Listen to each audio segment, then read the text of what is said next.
दोस्तों, आप देख रहे हैं आहट स्टोरी।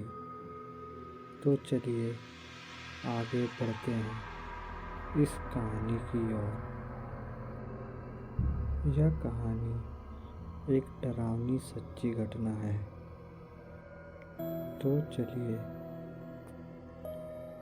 रिया अपने मम्मी सुमन और पापा विनोद के साथ दिल्ली में रहती थी। वह हर साल अपने मम्मी पापा के साथ गर्मी की छुट्टियों में ननिहाल जाती थी। उसका ननिहाल अलीगढ़ ज़िले में है। एक बार की बात है, रिया का स्कूल की छुट्टियां पड़ चुकी थी। रिया और सुमन ननिहाल जाने के लिए तैयार थे। विनोद को ऑफिस में काफ़ी काम होने की वजह से शाम को छुट्टी मिल पाई। दिन ढल चुका था। सुमन ने कहा, अब रहने दो, अब जाने का समय नहीं है। सुबह होते ही हम अलीगढ़ के लिए निकल जाएंगे। इस पर विनोद ने कहा, हमारे पास खुद की कार है। दिन ढल गया तो क्या हुआ, हमें कौन सा वाहन बदलना है। रिया भी जिद्दी करने लगी, मम्मी अभी चलो ना, मुझे अभी नानी के घर जाना है। रिया और विनोद के बहुत जिद्दी करने पर सुमन जाने के लिए तैयार हो गई थी। लेकिन अंदर ही अंदर न जाने क्यों उसका मन घबराने लगा था। अब रात हो चुकी थी और इन लोगों की गाड़ी सड़क पर चल जा रही थी। रात की वजह से सड़क पर वाहन का आना जाना कम हो गया था। विनोद कार चला रहा था। सुमन और रिया पीछे के सीट पर बैठे थे। जिस गांव में उन्हें जाना था वह गांव अलीगढ़ से करीब 20 किलोमीटर आगे था। वह अलीगढ़ पहुंच चुके थे। आगे का रास्ता कच्चा और सुनसान था। वहाँ कोई आता जाता भी नहीं दिख रहा था। गाड़ी अब कच्चे रास्ते पर चली जा रही थी। थोड़ी ही दूर चलने पर गाड़ी अचानक रुक गई।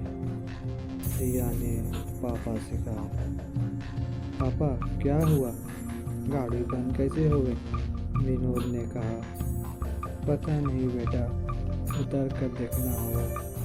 सुमन ने कहा, जल्दी देखिए और यहाँ से चलिए, कितना सुनसान रास्ता है, मुझे कुछ ठीक नहीं लग रहा। कार से उतरकर विनोद ने गाड़ी के बोनट को खोलकर देखा, लेकिन गाड़ी में कहीं कोई कमी नहीं दिखी। वह कार के अंदर आकर बैठ गया और कुछ सोचने लगा। तभी सुमन ने कहा, क्या हुआ, चलिए ना। विनोद अभी भी कुछ सोच रहा था। फिर सुमन ने रिया के पापा के कंधे को पकड़कर जोर से हिलाया और कहा, क्या हुआ, सोचने लगे। मैं कह रही हूँ, चलिए यहाँ से, मुझे बहुत अजीब सा महसूस हो रहा है। एक तो सुनसान रास्ता, ऊपर से रात जल्दी चली। तब विनोद ने कहा, मैं ये सोच रहा हूँ कि गाड़ी में कोई खराबी नहीं है, फिर गाड़ी रुक क्यों गई। देखिए, क्या पता गाड़ी स्टार्ट हो जाए। तब विनोद ने गाड़ी स्टार्ट करने के लिए चाबी घुमाई और गाड़ी स्टार्ट हो गई। अब कार दोबारा उस रात के अंधेरे क्यों रुकते हुए फिर आगे बढ़ने लगी। अभी थोड़ी ही दूर कार चली थी कि रिया चिल्लाई, मम्मी। एकदम से विनोद ने कार को रोका। दोनों मम्मी पापा रिया से कहने लगे, क्या हुआ बेटा, चीखी क्यों? इस पर रिया ने कहा, पापा मुझे ऐसा लगा जैसे हमारी कार के नीचे एक आदमी और औरत आ गई है।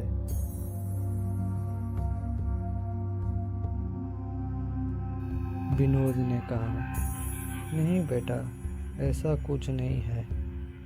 अगर वह औरत आदमी हमारी कार के नीचे आ जाते तो हमें भी तो पता चलता। वह वैसे भी रात बहुत हो गई है। मुझे नहीं लगता ऐसा में किसी रास्ते पर हमारे अलावा कोई और होगा। रिया की आंखें डर से फटी हुई थी और वह कह रही थी, नहीं पापा, ट्रस्ट में मैंने देखा उन आदमी औरत को। सुमन ने कहा, गाड़ी थोड़ी तेजी से चलाई। गाड़ी की रफ्तार विनोद ने तेज कर दी। तभी कार के शीशे में विनोद को एक डरावना चेहरा दिखाई दिया। उस डरावने चेहरे को देखते ही विनोद का हाथ स्टीयरिंग से छूटा और गाड़ी का बैलेंस गड़बड़ाने की वजह से गाड़ी इधर उधर चलने लगी। जैसे तैसे करके ने अपने आप को गाड़ी को संभाला। तभी सामने एक औरत और आदमी दिखाई दिए जो गाड़ी रोकने का इशारा कर रही थे, लेकिन विनोद गाड़ी नहीं रोकी बल्कि गाड़ी की रफ्तार और तेज कर ली, क्योंकि अभी तक वह रिया की बात पर विश्वास नहीं कर रहे थे। और अचानक से उन दोनों आदमी औरत का ऐसे कार के सामने आना और लिफ्ट मांगना सुमन और विनोद को डर से भर देने के लिए काफ़ी था। विनोद तो पसीने से लथपथ गाड़ी को अंधाधुंध रफ्तार में भगाया जा रहा था।